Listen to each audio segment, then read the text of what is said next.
नमस्कार दोस्तों, 12 मई 2022 के daily the Hindu editorial discussion में आपका स्वागत है। 4 आर्टिकल्स आपके साथ डिस्कस करूंगा। एक तो मेडिकल टर्मिनेशन ऑफ प्रेगनेंसी से रिलेटेड एक आर्टिकल है। क्यों अमेंडमेंट के बाद भी जो हमारा medical termination of pregnancy act है ये बहुत हद तक रिग्रेसिव है। अनुभा रस्तोगी जी यहाँ पे क्या व्यू पॉइंट्स दे रही है और काफी हद तक इनके व्यू पॉइंट्स अच्छे भी हैं, इसको समझने की कोशिश करेंगे। डब्ल्यूएचओ ने जो नंबर ऑफ डेथ के फिगर्स रिलीज किए इंडिया के अंदर, इसके बारे में एक व्यू पॉइंट दिया हुआ, इसको देखेंगे। सेडिशन के रिस्पेक्ट में जो कि सुप्रीम कोर्ट ने अभी सेडिशन से रिलेटेड प्रोसीडिंग्स को अबेयंस में रखा है, इसके बारे में जो व्यू पॉइंट दिया हुआ आज के करंट में भी मैंने बात की है, यहां पे भी हम लोग थोड़ी सी बात कर लेंगे। और एक और आर्टिकल है भाई, तेलंगाना के अंदर पॉलिटिक्स जारी है। पॉलिटिक्स किस बात को लेकर जारी है कि भैया किसको ज्यादा वोट मिलने चाहिए, कौन लोगों के लिए कितना कुछ कर रहा है। तो जो पॉलिटिकल रैंगलिंग हो रही है तेलंगाना के अंदर, इस चीज को समझने की कोशिश करेंगे। तेलंगाना के अंदर जो राइस को बेचने वाला मुद्दा है कि भाई गोडाउनों में रखने की जगह नहीं है, मिल्स में स्टोर करने की जगह नहीं है, इस मुद्दे को भी हम लोग यहां समझने की कोशिश करेंगे। तो कुल मिला के 4 आर्टिकल्स में आज आपके साथ डिस्कस करने वाला हूं, जिसमें सबसे important article medical termination of pregnancy से रिलेटेड, इसको सबसे पहले डिस्कस करेंगे। बट उससे पहले वीडियो पे लाइक का बटन, दोस्तों चैनल को शेयर और सब्सक्राइब नहीं किया कर लीजिए, इंस्टाग्राम पे फॉलो कर लीजिए, टेलीग्राम ग्रुप ज्वाइन कर लीजिए। दोनों ही चीजों का लिंक आपको नीचे डिस्क्रिप्शन बॉक्स में दिया हुआ है। टेलीग्राम ग्रुप में आपको मैं इस लेक्चर की लिंक भी अपडेट कर दूंगा और करंट अफेयर्स की जो भी मैं लेक्चर्स वगैरह बनाता हूं उनकी पीडीएफ आपको टेलीग्राम ग्रुप में मिल जाती है। दोस्तों if possible click the super thanks button and join button, इससे काफी मदद मिलती है। तो अगर आप सुपर थैंक्स और ज्वाइन बटन दबा सकते हैं तो प्लीज दबाइए और वीडियो को लाइक और शेयर करके जाइएगा वीडियो के एंगेजमेंट को बढ़ाने के लिए।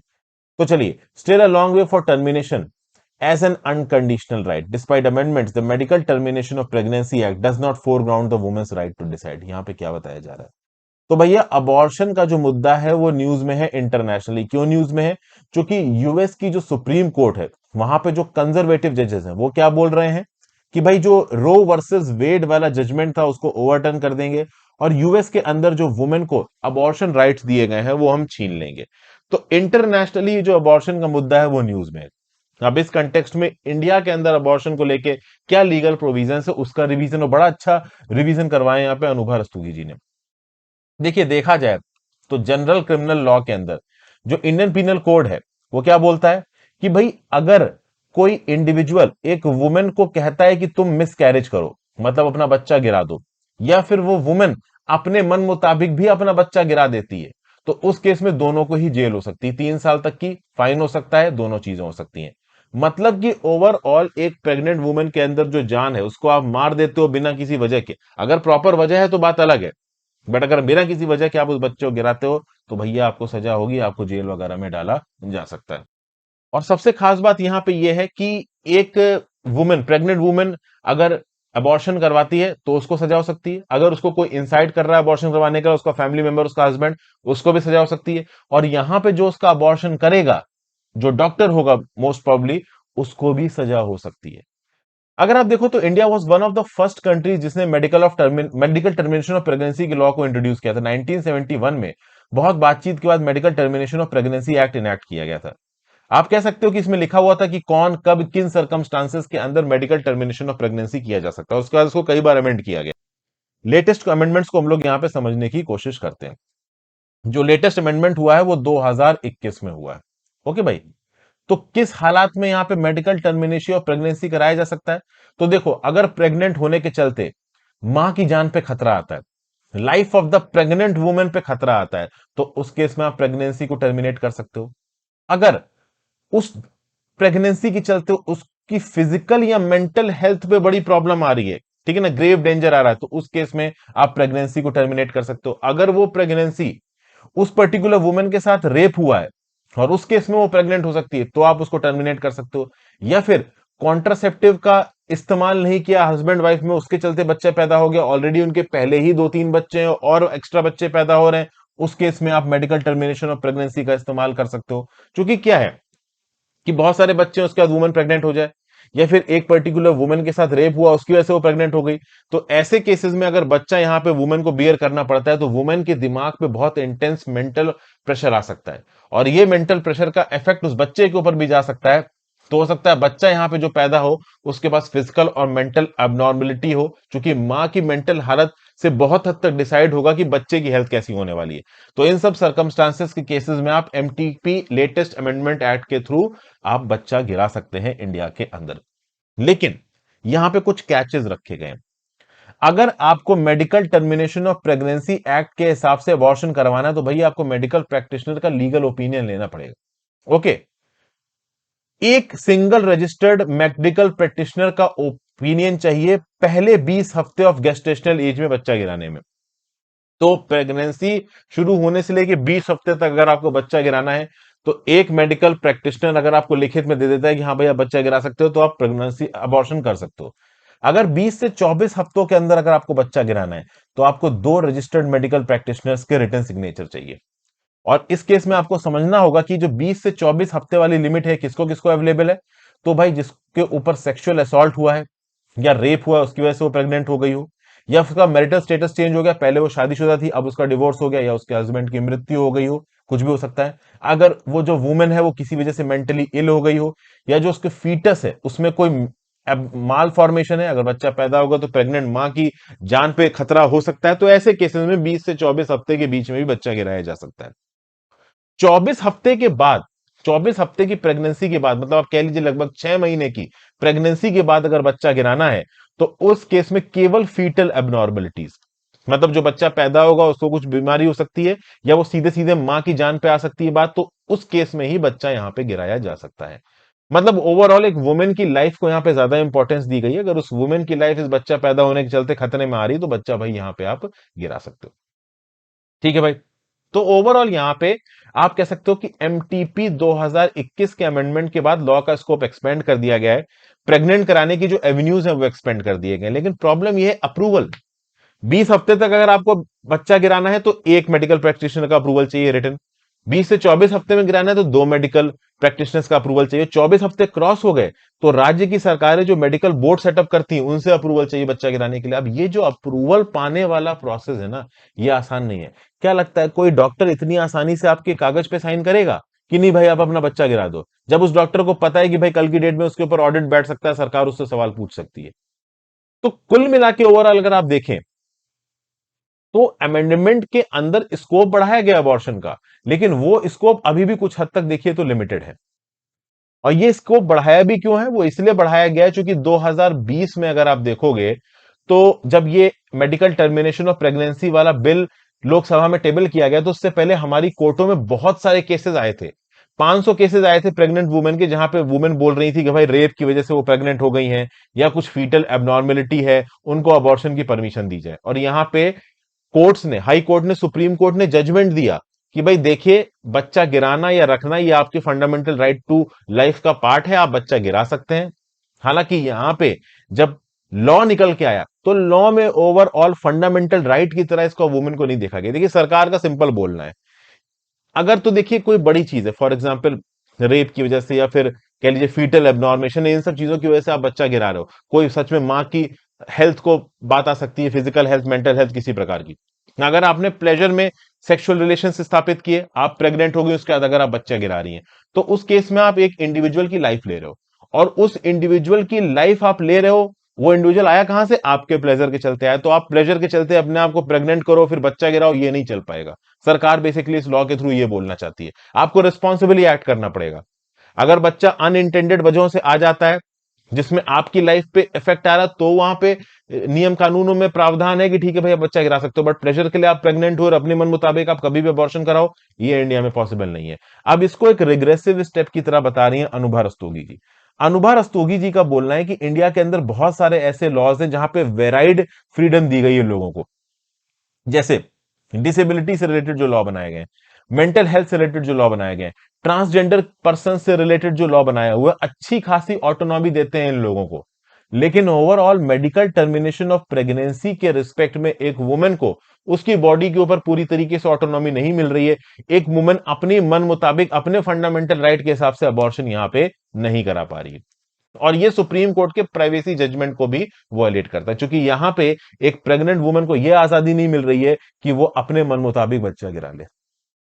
तो overall definitely medical termination of pregnancy को लेकर इंडिया में प्रावधान अवेलेबल है, बट वो प्रावधान वुमेन को पूरी ऑटोनॉमी नहीं देते बच्चा गिराने का। ये एक लैक्यूना है जिसको पॉइंट आउट कर रही है अनुभा रस्तोगी। अगले आर्टिकल की तरफ चलते हैं, engage not dismiss, excess death measures are a robust way to estimate pandemic impact. देखिए, अच्छा वीडियो लाइक ना करियो तो दोस्तों दबा दे, लाइक का बटन दबा देना, मैंने सोचा आपको रिमाइंड कर दूं एंगेजमेंट के लिए, बीच में शायद आप भूल जाते हो तो रिमाइंड करा देता हूं। तो क्या बताया जा रहा है भाई, डब्ल्यूएचओ के द्वारा एक रिपोर्ट रिलीज की गई और उसमें बताया गया कि इंडिया का जो एक्सेस डेथ टोल हो सकता है कोविड की वजह से, वो रिपोर्टेड नंबर से 10 गुना ज्यादा हो सकता है। जैसे इंडिया के अंदर जनवरी 2020 से दिसंबर 2021 तक 4.8 लाख मौतें बताई गई हैं कोविड की वजह से, जबकि एक्चुअली में फिगर 48 लाख के लगभग हो सकता है डब्ल्यूएचओ के हिसाब से। ठीक है, अब इसमें डब्ल्यूएचओ ने बड़ी जबरदस्त मेथोडोलॉजी का इस्तेमाल किया है। हालांकि ये जबरदस्त मेथोडोलॉजी सरकार के हिसाब से एकदम फर्जी है। देखिए, डब्ल्यूएचओ क्या बोलना है कि भाई कोविड 19 आया तो नो डाउट मूवमेंट पे रिस्ट्रिक्शंस आ गया था, हेल्थ फैसिलिटीज में घुसना है तो पहले कोविड टेस्टिंग होगी, किसी की सर्जरी होनी है, प्रेग्नेंट वुमेन का बच्चा पैदा होना है तो उस केस में पहले कोविड टेस्ट होगा फिर ऑपरेशन होंगे। तो ऐसे केसेस में जो अलग अलग बीमारी से लोग गुजर रहे थे उनके सामने बहुत से रिस्ट्रिक्शंस आ गए, और उन रिस्ट्रिक्शंस के चलते हो सकता है उनको प्रॉपर हेल्थ ट्रीटमेंट ना मिल पाए, जिनकी वजह से उनकी मृत्यु हो गई हो। तो वो सीधे सीधे कोविड 19 की मृत्यु नहीं है, बट इनडायरेक्टली तो कोविड की वजह से ही हो रही है ना, उसको भी यहाँ पे काउंट कर लिया गया।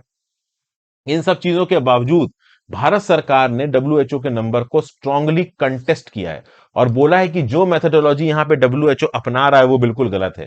और इस कंटेक्स्ट में रिसेंटली ही भारत सरकार ने सिविल रजिस्ट्रेशन सिस्टम की 2020 की रिपोर्ट भी रिलीज की, जहां पे भारत सरकार ने यह बताया कि पहले के रिस्पेक्ट में 2020 में केवल 4.74 लाख मौतें ज्यादा थी। हालांकि सिविल रजिस्ट्रेशन सिस्टम का डाटा 2021 का भी रिलीज नहीं हुआ है, और ज्यादातर जो मौतें हुई हैं इंडिया के अंदर कोविड की वजह से वो 2021 में जो सेकेंड वेव आई थी उस समय पे हुई थी। तो कुल मिला के यहाँ पे जो द हिंदू है, द हिंदू का ये बोलना है कि भाई देखो, न्यूज ऑर्गेनाइजेशन ने जो सिविल रजिस्ट्रेशन सिस्टम काम कर रहा था अलग अलग राज्यों में, वहां से डाटा उठाया, और बहुत हद तक न्यूज ऑर्गेनाइजेशंस के डाटा को यहां पे डब्ल्यूएचओ ने उठाया है। और डब्ल्यूएचओ ने जब कंबाइंड रिजल्ट यहां पे कंपाइल किया तो मौतें बहुत ज्यादा यहां पे होती नजर आई। अब no doubt this will be a humiliation of India, this will be a humiliation for government of India. तो इस कंटेक्स्ट में द हिंदू यहां पे एंड में सरकार को यह लॉजिक दे रहा है कि भाई डब्ल्यूएचओ के फिगर को कंटेस्ट करने की बजाय आप एक्चुअली में सर्वे करा के ये पता करने की कोशिश करो कि इंडिया के अंदर एक्चुअल नंबर ऑफ डेथ्स कितनी हुई। सरकार ये बोल रही है कि भाई हम तो डेथ पता कर ही चुके हैं।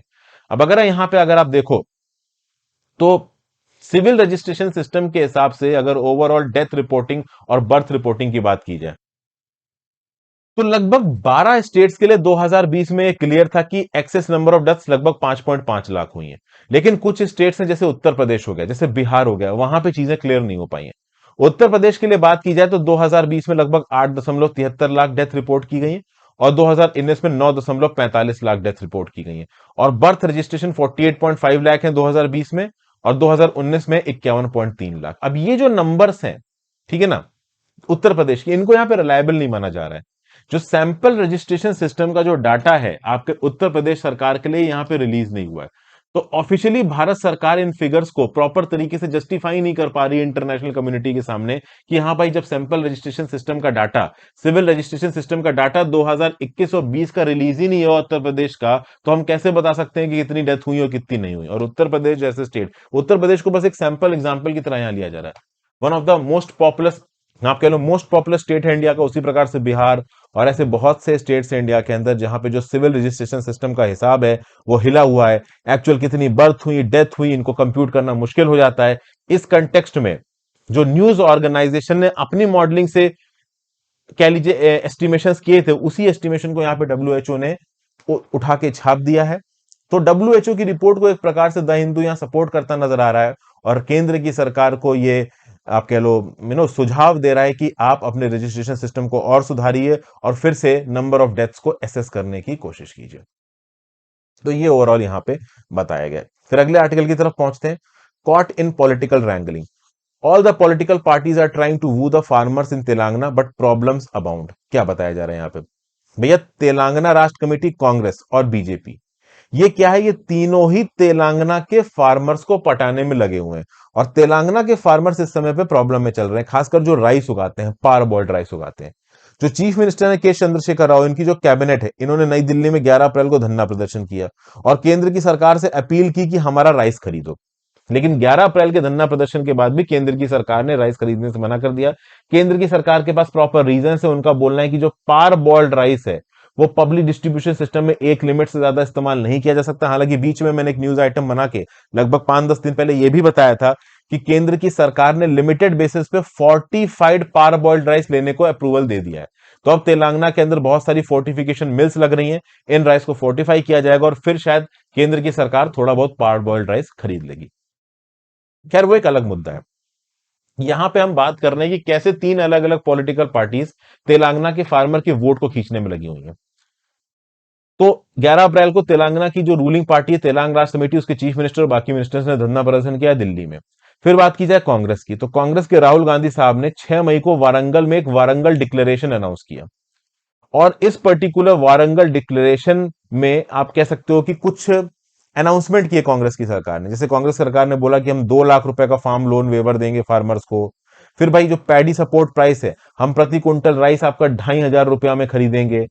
जो भी लैंड ओनर्स है तेलंगाना के अंदर, टीनेंट फार्मर्स है, उनको 15,000 रुपए पर एकड़ पर एनम पैसा दिया जाएगा, इन्वेस्टमेंट किया जाएगा उनके लैंड के अंदर।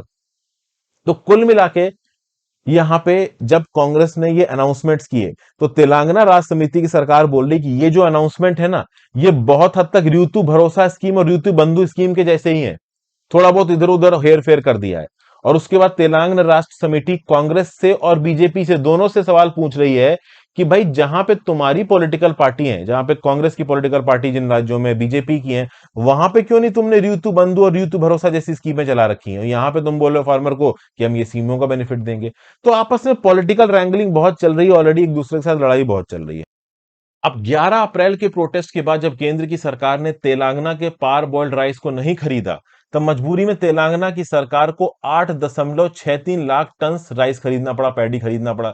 इसके लिए खर्चने पड़े 1,812 करोड़ और 1,28,329 फार्मर्स का यहां पे राइस खरीदा। नहीं खरीदेंगे तो अगले इलेक्शन में क्या बोलेंगे? अब इसमें से 7.59 लाख टन को राइस मिल्स में मिलिंग के लिए भेज दिया गया। थोड़ा बहुत फोर्टिफिकेशन होगा, जो रॉ राइस है उसको ईटेबल राइस में बदला चलेगा, उसके ऊपर जो इंप्योरिटीज उनको हटाई जाएंगी वगैरह वगैरह। इसके लिए सरकार ने 30 डिस्ट्रिक्ट्स में 5299 प्रोक्योरमेंट सेंटर्स खोले थे। अब जो एग्रीकल्चर मिनिस्टर हैं आपके एस निरंजन रेड्डी, वो यहां पे तेलंगाना राष्ट्र समिति के कुछ फेलियर्स को जस्टिफाई कर रहे हैं। जैसे एक फेलियर तो ये है कि लगभग 1 लाख प्रति फार्मर का जो लोन वेवर था, वो अभी भी तेलंगाना की सरकार ने अप्रूव नहीं किया है। 2018 के इलेक्शंस में प्रॉमिस किया गया था और 2023 से पहले जैसे ना तैसे करके टीआरएस को ये इलेक्शन प्रॉमिस पूरा करना पड़ेगा, नहीं करेंगे तो पॉलिटिकल फॉल आउट इसका हो सकता है। ठीक है भाई, एक तो ये प्रॉब्लम यहाँ पे नजर के आ रही है। फिर दूसरी प्रॉब्लम यहाँ पे ये है कि टीआरएस का ये बोलना है भाई कि हम यहाँ पे जो पैडी पैदा कर रहे हैं इसको प्रोटेक्ट नहीं कर पा रहे हैं। कस्टम राइस की मिलिंग के बाद उस राइस को सेफ तरीके से रखने के लिए जगह नहीं है। ओके, अभी क्या हुआ कि अनटाइमली रेनफॉल्स के चलते बहुत सारी राइस की क्रॉप बर्बाद हो गई। लेकिन जो राइस की क्रॉप प्रोक्योरमेंट सेंटर तक पहुंच चुकी थी, उसको मिल करने के बाद, फोर्टिफाई करने के बाद अगर फूड कॉर्पोरेशन ऑफ इंडिया के गोडाउंस में स्टोर करके रख लिया जाए तब चीजें ठीक है। लेकिन पिछले सीजन का जो राइस है अभी वही स्टोर करके रखा हुआ है, वही अभी पूरी तरीके से खत्म नहीं हुआ और नया राइस यहाँ पे आ गया है। दुनिया भर में खाने पीने की कमी पड़ रही है और इंडिया के अंदर गोडाउन कम पड़ रहे हैं जो राइस पैदा हुआ है उसको रखने के लिए। तो इस कंटेक्स्ट में जो पॉलिटिकल पार्टीज है वो एक दूसरे के ऊपर इल्जाम लगा रही हैं। कहीं ना कहीं राज्य केंद्र के ऊपर इल्जाम लगा रहे हैं, केंद्र राज्य के ऊपर इल्जाम लगा रही है। केंद्र की सरकार ने बोला अभी हमने एक एग्रीकल्चर एडवाइजरी काउंसिल नहीं बनाई जिसमें केंद्र की और राज्य की सरकारें बैठ के निगोसिएशन करती हैं, ओवरऑल ये जो राइस जिसको अभी रखने की जगह नहीं इसको प्रॉपर तरीके से डिस्पोज ऑफ किया जा सकता। अब इस बीच में व्यू पॉइंट ये निकल के आ रहा है कि सरकारों को कोऑपरेटिव फेडरलिज्म करते हुए हमारे इंडियन फार्मर्स को इंटरनेशनल मार्केट में ग्लोबली कॉम्पिटिटिव करना है। वो ना करने की बजाय यहां पे ओवरऑल एमएसपी पे राइस को बेच के राइस को रखने तक की जगह हमें यहां पे निकल के नहीं आ रही है। फिर ये जो लो प्रोडक्टिविटी की प्रॉब्लम है, हाई इनपुट कॉस्ट है, ह्यूज वेस्टेज की प्रॉब्लम, इसको भी प्रॉपर तरीके से सॉल्व नहीं कर पा रहे हैं। अभी के लिए पॉलिटिकल रैगलिंग तो हो रही है कांग्रेस बीजेपी और तेलंगाना के बीच में, ये भाई हम फार्मर्स को ज्यादा सपोर्ट दे रहे हैं, हम फार्मर्स को ज्यादा सपोर्ट दे रहे हैं, लेकिन कोई भी सस्टेनेबिलिटी और कंटिन्यूटी पे काम नहीं कर रहा है। ये फार्मर्स अपना क्रॉप पैदा करके प्रॉपर तरीके से इसको मार्केट में कॉम्पिटेटिव दामों में बेच पाए, इस चीज के लिए प्रोएक्टिव सपोर्ट कहीं से आता नजर नहीं आ रहा। बस आपस में लड़ाई करे जा रहे हैं एक दूसरे के साथ साथ कि नहीं तुम रिस्पॉन्सिबल, तुम रिस्पॉन्सिबल, हम फार्मर के लिए ज्यादा काम कर रहे हैं, हम फार्मर के लिए ज्यादा काम कर रहे हैं। तो ये व्यू पॉइंट यहाँ पे दिया हुआ है। और चलते हैं आज के अपने आखिरी आर्टिकल की तरफ, frozen sedition. The government must heed the spirit of supreme court order and help prevent misuse of sedition law. क्या बताया जा रहा है यहाँ पे? भाई सेडिशन प्रोविजंस को पूरे इंडिया में सेडिशन की जो भी प्रोविजंस चल रहे हैं, जिस भी ट्रायल कोर्ट में, हाई कोर्ट में, सुप्रीम कोर्ट में, उसको अभी के लिए अबेयंस में रख दिया गया, सस्पेंशन में रख दिया गया। और जिन जिन लोगों के ऊपर भी सेडिशन चार्जेस लगाए गए, जो जेल के अंदर बंद है, वो जाके यहाँ पे बेल ले सकते हैं। और जिनके अंदर फ्रेश चार्जेस लगे हैं, वो कोर्ट से बोल सकते हैं कि अभी के लिए हमारे ऊपर से चार्जेस हटा दो। रीजन बिंग सुप्रीम कोर्ट ने सेडिशन लॉ के इंप्लीमेंटेशन को अभी के लिए रोक दिया है। अच्छा, सुप्रीम कोर्ट ने at the same point of time ये भी बोला है कि केंद्र की सरकारें और राज्य की सरकारों से हम उम्मीद करते हैं कि वो सेडिशन के अंदर कोई नया इल्जाम, कोई नई इन्वेस्टिगेशन, कोई नया अरेस्ट यहां पे नहीं जारी करेंगे। एक पॉजिटिव साइन जो यहां पे निकल के आ रहा है वो ये है कि भारत सरकार, यूनियन गवर्नमेंट का खुद ये सबमिशन है कि हाँ भाई, जो सेडिशन लॉ है ये थोड़ा पुराना है, आज की सोशल रियलिटीज से थोड़ा बैक एंड में है, तो इसको यहां पे बदलने की जरूरत है। प्राइम मिनिस्टर साहब का एफर्ट है कि कॉम्प्लायंस बर्डन्स और आउटडेटेड लॉस को हटाना है, चीजों को स्ट्रीमलाइन करना है, जुडिशरी में जो पेंडेंसी है उसको कम करना है। तो नो डाउट केंद्र की सरकार भी इस बात को आइडेंटिफाई कर रही है कि हाँ भाई, सेडिशन लॉ को बदलने की जरूरत है। ये एक पॉजिटिव चीज है।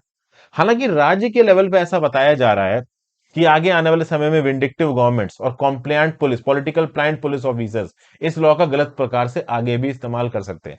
हालांकि हर पुलिस ऑफिसर को पता होगा कि अगर सेक्शन 124 ए लगाया तो सुप्रीम कोर्ट के डायरेक्शन के अपोजिशन में आ जाओगे, और सुप्रीम कोर्ट फिर जब झाड़ता है तो सीधे झाड़ता है, सीधे सस्पेंड कर देगा, पेनाल्टी मार देगा, कुछ भी कर देगा सुप्रीम कोर्ट, और सुप्रीम कोर्ट एक्शन लेगा तो कोई सरकार बचा नहीं पाएगी।